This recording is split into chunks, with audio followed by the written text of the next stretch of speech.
Vine, SSM Hum. Silakan Ibu. Baik, terima kasih banyak Pak Bayu. Izin ini udah recording kan ya? Saya udah ini. Oke, sebentar. Saya akan share materinya dulu.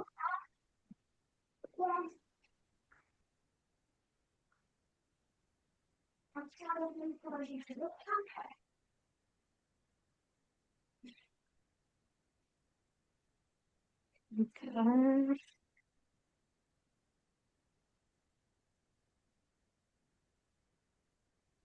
Iya, sebentar.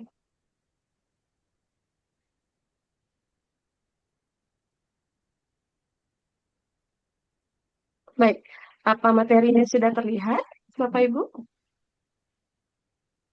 Sudah, Bu. Ya, Bu. Ya, Bu. Ya, ya, terima kasih. Eh, izin memperkenalkan diri dulu sebelum memulai kegiatan ini. Nama saya Welsi Vine. Saya peserta nomor 37 dari Universitas Pamulang. Baik, izinkan saya untuk memulai Karena juga tadi materi kan hari ini. ada gambar gitu kan dijelaskan. Ya, Assalamualaikum warahmatullahi wabarakatuh. Gitu. Selamat siang, Apa sih istilahnya? teman-teman semua. Bisa visual. Selamat siang. Baik, boleh dicek dulu ada audio yang bocor, teman-teman?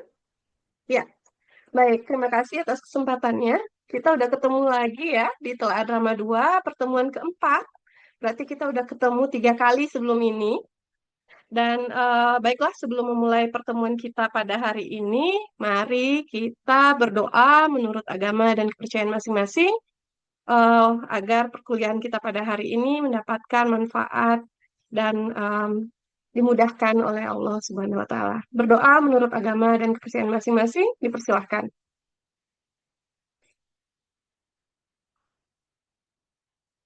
Doa selesai. Ya, teman-teman. Di pertemuan kali ini, kita akan membahas tentang tim produksi dan tim artistik dalam pementasan drama. Kira-kira kalau mendengar kata ini, apa yang terbayang oleh teman-teman? Ada nggak yang terbayang? Produksi artistik. Ada nggak kira-kira? Ada yang mau menjawab? Ada yang mau coba? Pentas drama, Bu. Gimana, Bu Yanti? Pentas drama. Iya, ya, bagus. Jadi sebenarnya, terima kasih atas responnya Bu Yanti. Nah, jadi sebenarnya teman-teman, kalau ada pementasan itu, yang kita lihat di depannya, itu cuma aktor. Tapi sebenarnya di belakang itu banyak sekali orang yang terlibat di dalamnya. Ada kemudian yang disebut dengan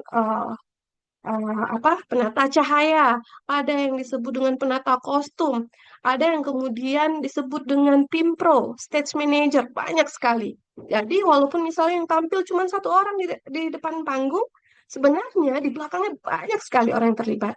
Nah, dalam pertemuan kali ini kita akan membahas siapa sih yang terlibat dalam pertunjukan drama itu. Dalam pementasan itu siapa saja. Kurang lebih dia nanti akan dibagi dalam 2 bagian besar, yaitu tim produksi dan tim artistik. Namun, sebelum kita masuk ke materi kita pada hari ini, mari teman-teman kita ingat lagi materi kita sebelumnya. Ada yang masih ingat nggak ya? Sekaligus kita absen ya siapa yang sudah gabung di kelas kali ini. Ya, silakan gabung di kelas code-nya ini 97241. Kita coba ya. Silakan teman-teman, kemudian gabung di sini. Ya, ini kelas code-nya. Gabung di classpoint.app, kemudian teman-teman gunakan kode 97241. Kita lihat apa yang teman-teman ingat tentang materi sebelum ini. Silakan diisikan saja ya, apapun itu. Mungkin definisinya, atau misalnya judul pementasan yang sudah kita tentukan. Bisa teman-teman bergabung di kelas poinnya?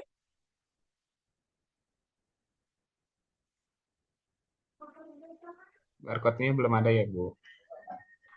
Saya tidak bikin barcode kebetulan, tapi teman-teman bisa langsung visit ke classpoint.app, terus kemudian gunakan kodenya 97241. Baik, Bisa terima kira-kira? kasih. Iya. Bisa, Bu. Bisa ya? Oke, bagus. Ya, pertanyaannya adalah apa yang teman-teman ingat di materi-materi sebelumnya? Kita sudah bahas apa sih?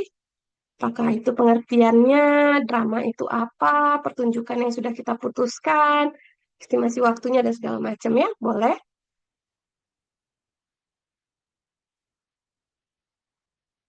Sudah semua? Coba kita cek ya. Oke, baru ada satu drama yang akan dibuat. Ada lagi?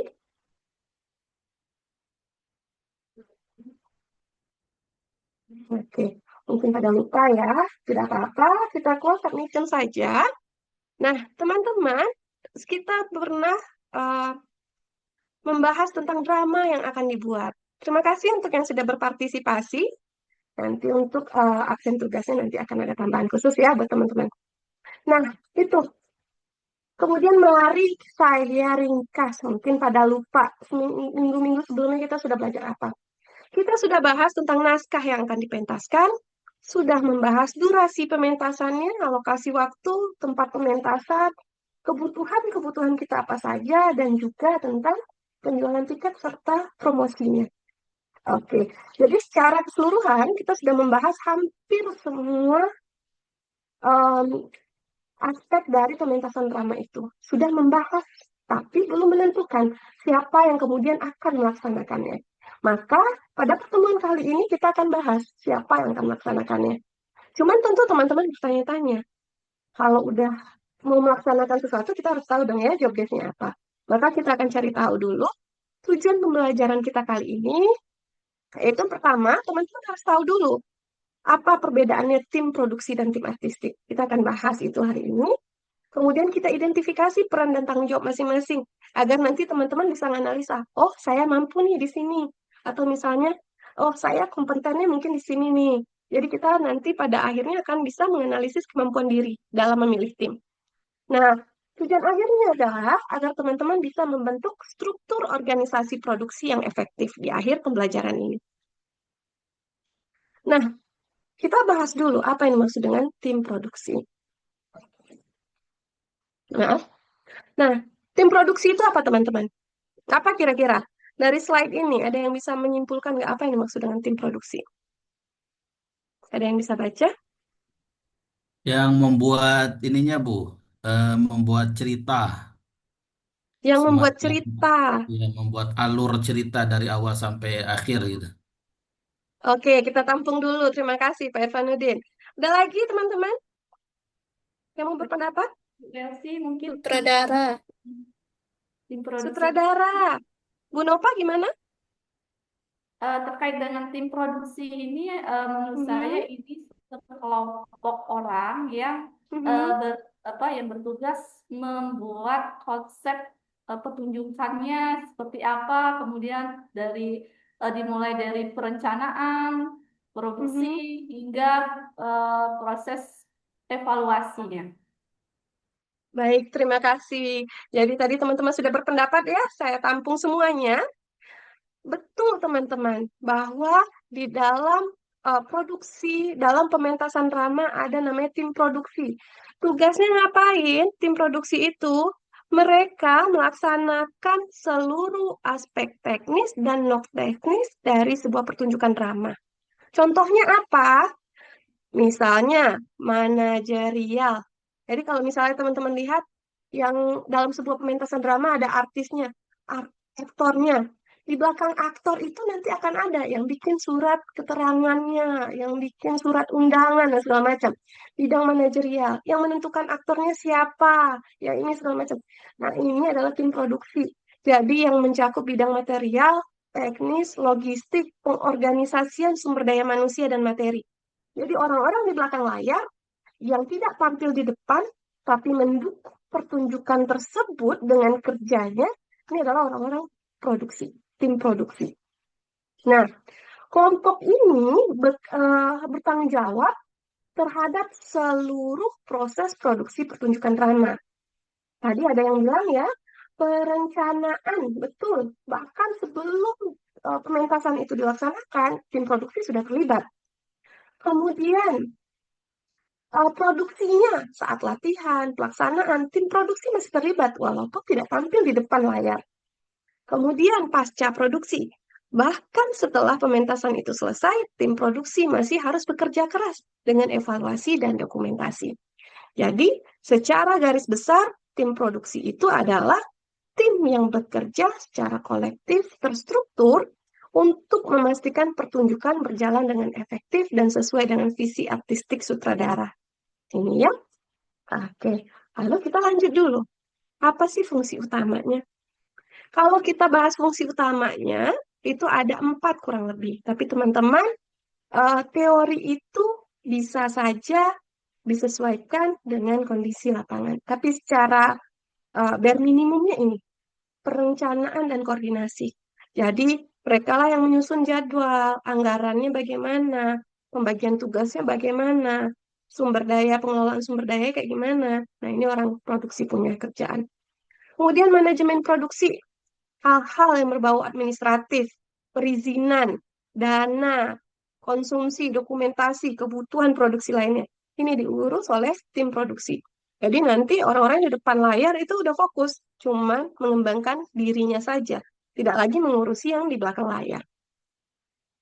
Terus kemudian mereka juga mengurusi teknis dan artistik. Jadi bekerja sama dengan tim artistik, sutradara, penata artistik, dan lain-lain dalam mewujudkan konsep pertunjukan.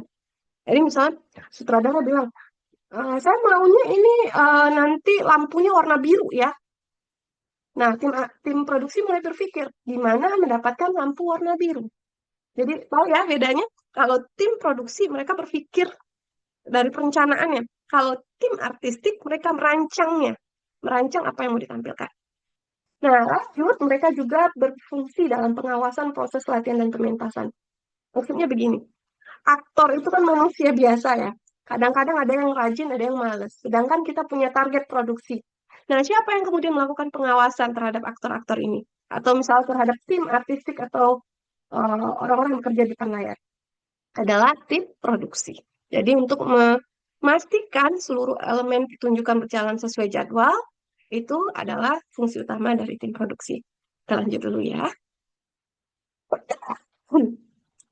Nah, teman-teman kita juga sudah bahas tadi di awal bahwa tahapan kerjanya tim produksi itu apa.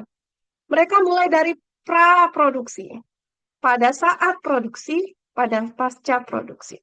Jadi walaupun misalnya tidak terlihat di depan layar, tim produksi ini bekerja di setiap tahapan produksi sebuah pementasan.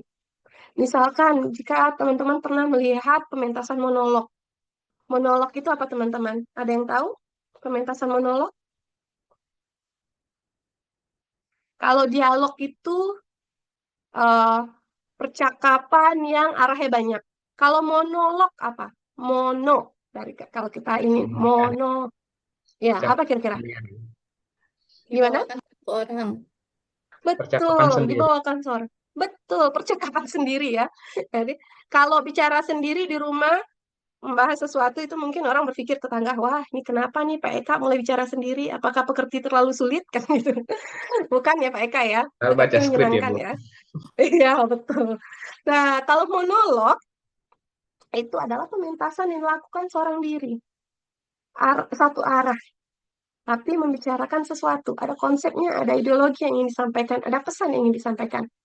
Tapi kemudian teman-teman, ternyata itu orang bukan kerja sendiri. Nggak bisa. Pementasan itu tidak bisa dilaksanakan sendiri. Ada orang-orang yang support di belakangnya. Si aktor yang cuma tampil sendiri harus disupport oleh pembentukan tim kerja dan pembagian tugas di belakangnya. Apa contohnya pembagian tugas itu? Siapa yang kemudian mencari dana? Kan kalau pementasan itu butuh dana ya. Ada orang di belakangnya. Harus ada orang yang kemudian merencanakan anggaran kebutuhannya. Jadwal latihannya mau kapan aja. Itu ada orang sendiri. Nah, siapa nanti orang yang mengatur itu nanti kita bahas. Kemudian saat produksi. Oke, aktornya udah tampil di depan. Tapi kemudian siapa yang akan mempersiapkan panggungnya? Siapa yang akan memindahkan propertinya? Ada lagi orang produksi yang terlibat di dalamnya. Yang memastikan penontonnya dapat kursi, tiketnya cukup, orang produksi, bukan aktor yang terjun langsung. Kemudian pasca produksi, nanti udah tampil nih aktornya, capek-capek latihan apa segala macam. Ada nggak ya yang ngerekam? Ada nggak ya yang ngefoto? Capek-capek nih, masa nggak ada? Kemudian ada evaluasi. Evaluasi apa yang bisa dilakukan dengan lebih baik ke depannya. Ini semua adalah tahapan kerjanya tim produksi. Dari pra-produksi, produksinya sendiri, pasca produksi.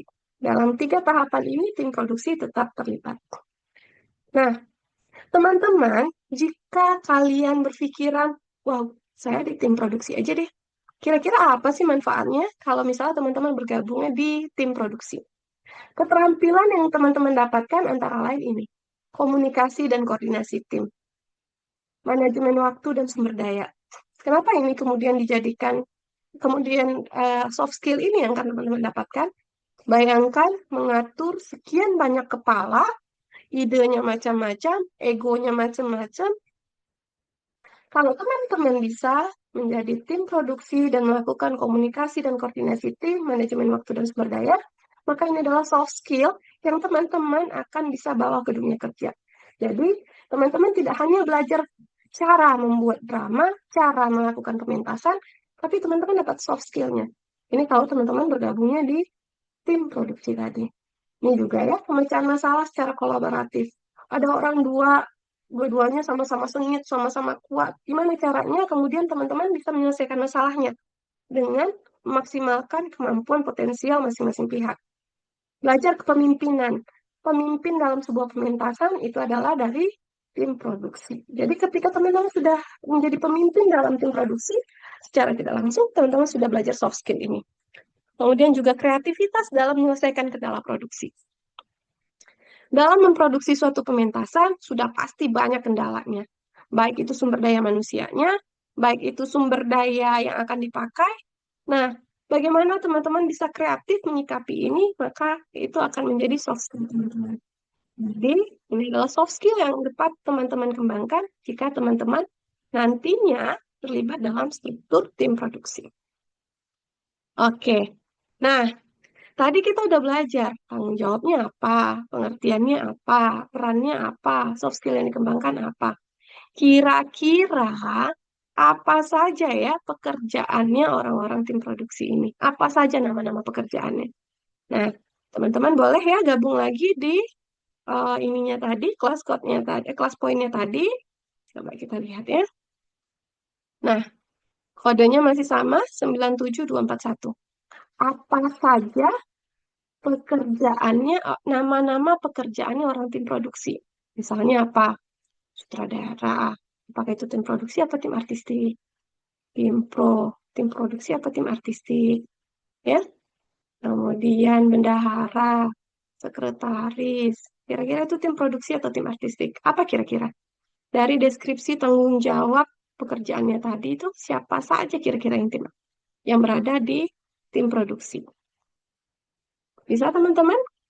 Sudah gabung?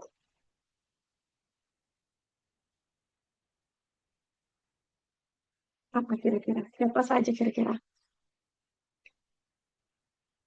Kira-kira kalau misalnya tim kreatif, tim produksi, tim kreatif. Oke, ada satu orang ya, tim kreatif, tim produksi. Ada lagi? Saya kasih 5 detik lagi ya. Ada lagi sutradara. Sutradara tim kreatif apa tim produksi ya? Oke, ada satu lagi? Oke. Oke, kita close saja submission-nya ya. Oke, terima kasih teman-teman atas responnya. Nah, di sini ada sutradara, ada tim kreatif, tim produksi. Sutradara adalah orang yang terlibat langsung dalam pementasan, yang berpikir langsung bagaimana menampilkan pementasan. Ini sebenarnya termasuk ke dalam tim artistik. Kemudian tim kreatif. Tim kreatif ini mungkin kurang terlalu umum. Jadi dari kita lihat ya, sebenarnya siapa sih yang terlibat dalam tim produksi. Coba sebentar. Nah, sebelum kita lanjut, apa saja nama-nama pekerjaan dalam tim produksi, Ini ada link YouTube, teman-teman nanti bisa tonton sebagai pengayaan setelah mata kuliah ini berakhir. Jadi kalian bisa punya insight apa aja sih kerjaannya tim produksi. Ini nanti bisa ditonton. Oke, sebelum mari kita jawab bagaimana struktur organisasinya tim produksi itu sebenarnya. Jadi teman-teman, ini jabatannya, ini tugas utamanya. Tim produksi itu ada banyak sekali. Kalau teman-teman lihat, ini adalah orang-orang yang bekerja di belakang layar. Ada produser. Produser itu termasuk dalam pengambilan keputusan utama, penanggung jawab seluruh produksi. Ada manajer produksi, ada stage manager. Ini kalau orang pertunjukan bilang ini dewanya panggung. Jadi kalau pementasan sudah berlangsung, semuanya berada di tangan dia. Nggak, kalau dia nggak ada, pementasannya bisa kacau. Ini Baik, Ibu, sekretaris waktunya habis. Baik, terima kasih. Nah, teman-teman, ya, di akhir perkuliahan ini, teman-teman silakan kemudian analisis dirinya dari penjelasan tadi tentang tim produksi. Teman-teman bisa pilih kemudian apakah akan bergabung ke tim produksi atau ke tim artistik sesuai dengan kompetensi masing-masing. Kemudian silakan buat struktur organisasinya nanti dan dikumpulkan di pertemuan minggu depan. Sehingga kita bisa melaksanakan pertunjukan untuk minggu berikutnya ya. Baik, terima kasih atas waktunya. Saya cukupkan. Wassalamualaikum warahmatullahi wabarakatuh. Waalaikumsalam warahmatullahi wabarakatuh. Waalaikumsalam Baik, warahmatullahi kita wabarakatuh. lanjut ke sesi berikutnya ya, Bapak Ibu ya. Sesi pemberian umpan balik dari Ibu Dr. Rosana. Silakan Ibu. Terima kasih Pak Bayu. Kita beri apusan dulu buat Ibu Welsi. Aduh, luar biasa Ibu Welsi ini ya. Lama menunggu ya Bu ya. Nggak masalah, Bu. Yang terakhir deg-degannya lama. Deg, deg, deg, deg, gitu ya. Bu, coba ditutup dulu ininya Bu. PPT-nya Bu. Stop sharing dulu ya, Bu, sebentar. Ya. Oke. Nah, itu materi Ibu tuh menarik sekali tadi itu Bu Elsi. Bu Elsi, biasanya Ibu nih jurusannya hukum ya? Bukan, Bu, humaniora. Oh, Handphonenya. humaniora, bahasa ya. Oh, Iya. pantas ya. Jadi larinya ke bahasa tadi ya. Oke, Iya, luar betul. biasa ya Bu Elsi ya. Nah, ini Ibu berarti dari Master Pendidikan, Bukan, Bu. Dari humanioranya. humanioranya. Humaniora. Iya. Oke, Ibu. Nah, apa aja ilmu pekerti yang udah masuk tadi menurut Ibu? Yang pertama saya pakai metode pembelajaran project based learning. Terus kemudian saya pakai tujuan pembelajaran, lalu mengaplikasikan TPEC sama afirmasi terhadap mahasiswa yang berani menyatakan pendapat. Minusnya saya tidak bisa membagi waktunya. Saya pikir tadi waktunya Oke, masih panjang. itu udah banyak itu ya, udah banyak yang masuk. Apalagi kalau real teaching masuk semua nanti. Ya Ibu Elsi ya. Amin. Oke, Iya, saya Bu. mau dengar komentar dari Pak Irfan dulu. Pak Irfan, tadi Bu Elsi udah menjelaskan tentang drama ya tadi ya. Ya. Kira-kira menurut Pak Irfan gimana tadi penampilan Ibu Elsi? Baik Ibu, terima kasih atas kesempatannya. Yang saya lihat yang pertama, Ibu Welsi sudah menguasai materinya Ibu ya. Artinya saya di apa namanya di kampus juga di pesantren sebenarnya Bu. Kita suka mengadakan kegiatan-kegiatan apa namanya drama. Kemudian kalau saya kaitkan dengan materi saya pribadi, tadi yang gambar yang saya tunjukkan ketika nonton bola, sebenarnya disitulah sebuah drama kepemimpinan dan manajerial itu juga bisa tercakup gitu. Artinya ada pembawa lampu tadi dan sebagainya. Jadi saya bisa memahami yang disampaikan Bu Elsi. Terima kasih Ibu. Oke, berarti dengan cara yang digunakan Ibu Elsi tadi udah masuk ya Pak ya, sampai pesan beliau itu. Oke, saya mau dengar dari siapa yang belum saya dengar suaranya, Ibu Yanti aja. Halo Ibu Yanti. Bu Yanti, kepalanya nggak kelihatan sama saya, Bu Yanti. Coba naikin dikit. Oke. Iya, Bu. Coba Bu Yanti, kok saya cuma lihat kepala Bu Yanti aja. Wajahnya kok saya nggak lihat ya. Oke, Bu Yanti, silakan. Baik, Bu. Hmm. Saya tadi tidak terlalu menyimak buku Ibu Welsi ini, tapi secara sepintas tadi saya sudah lihat untuk materinya sudah mengetahui. Kemudian mungkin bisa ditambahkan nantinya visualnya, Bu. Jadi bisa ditampilkan di video drama gitu, kilas. Oke. Itu Oke, saja, Bu. terima kasih Ibu Yanti. Oke lah ya. Bu Yanti, Ibu Welsi, tadi kita sudah melihat ya bagaimana Ibu Welsi mencoba menyampaikan pesan yang konteksnya tentang drama tadi ya Bu ya. Nah, tapi betul yang dikatakan Ibu Yanti itu. Coba tadi ambil sekelumit acara di TV tentang Halo Pak gitu. Yang ada siapa di situ? Lapor Ibu, Pak. iya, Ibu kan suka nonton kan? Nah, Iya. coba kita tayangkan itu sebentar. Coba berpikir, bisakah ini tampil kalau tidak ada orang-orang yang penting di belakang? Coba kita lihat apa dulu yang harus ada di situ. Jadi artinya ini konkret gitu ya. Nggak mungkin ini tanpa skenario bisa muncul gitu ya. Nggak mungkin ini propertinya tiba-tiba ada yang bisa digunakan untuk ini. Tiba-tiba dia bisa jalan ke sebelah sini. Pasti ada lagi tim kreatifnya. Jadi artinya semua orang terlibat dalam tim produksi itu akan nampak terbayang dari satu kegiatan drama tadi. Apakah itu dalam bentuk acara apapun, yang penting pementasan gitu ya Bu ya.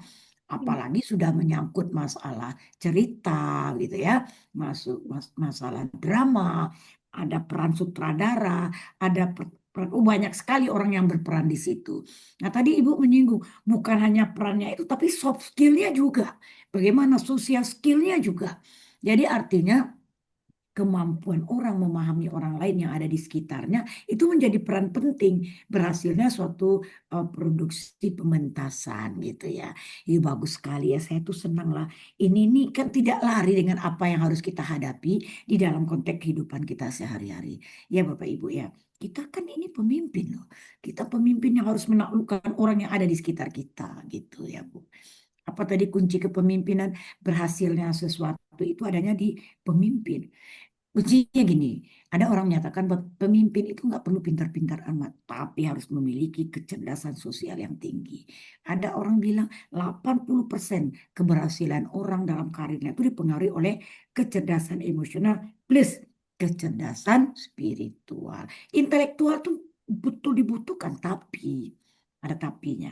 Kalau dia mampu memanfaatkan orang yang ada di sekitarnya, maka tim itu akan menjadi lebih kuat. Di Ibu nanti untuk kedepannya real teachingnya nanti gunakanlah video, gunakanlah TikTok yang membantu yang ada pada situasi sekarang. Mudah-mudahan itu membuat mahasiswa kita tidak jenuh, tidak menganggap ini suatu materi yang hanya sifatnya hafalan, tetapi langsung bisa diimplementasikan. Ya Bu ya. Jadi ini adalah materi-materi yang betul bisa dikaitkan dengan isu-isu sosial, isu-isu global yang ada di sekitar kita. Oke Ibu, secara keseluruhan Ibu Elsie sudah bagus. Mudah-mudahan kalau ini diterapkan, kita berangsur-angsur mencoba memasukkan. Sebab ilmu pekerti ini kalau hanya sebatas pengetahuan, dia tidak akan berkembang. Tetapi kita mencoba mengaplikasikan di Bapak di dalam proses pembelajaran, memasukkan satu persatu keterampilan-keterampilan yang sudah dipelajari. Sehingga orang tidak bosan untuk kuliah sama Bapak Ibu, dan Bapak Ibu juga tidak pernah bosan karena tampil dengan suatu inovasi-inovasi baru di dalam suatu pengembangan kompetensi capaian pembelajaran. Oke Bapak Ibu, oke Pak Bayu, mungkin itu yang dapat saya sampaikan. Saya doakan Bapak Ibu akan berhasil, terserah nanti sertifikat ini tujuannya untuk apa. Mungkin ada yang untuk sertifikasi, ya kalau untuk sertifikasi selamat, mudah-mudahan dapat sertifikasinya. Nanti kalau dapat bagi-bagi ya Bapak Ibu ya. Kalau ke Jakarta saya undang Bu. Iya, nanti kita bagi-bagi sama-sama ya Pak Irfan ya. Pak Endra juga. Kebetulan saya juga orang Muhammadiyah, nanti kita akan kumpul sama-sama gitu, sama-sama berbagi.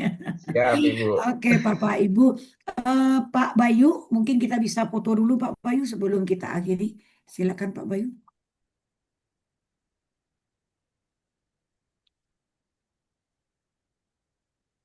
Oh, masih mute, bentar, bentar. Oke. Oke, satu, dua, tiga.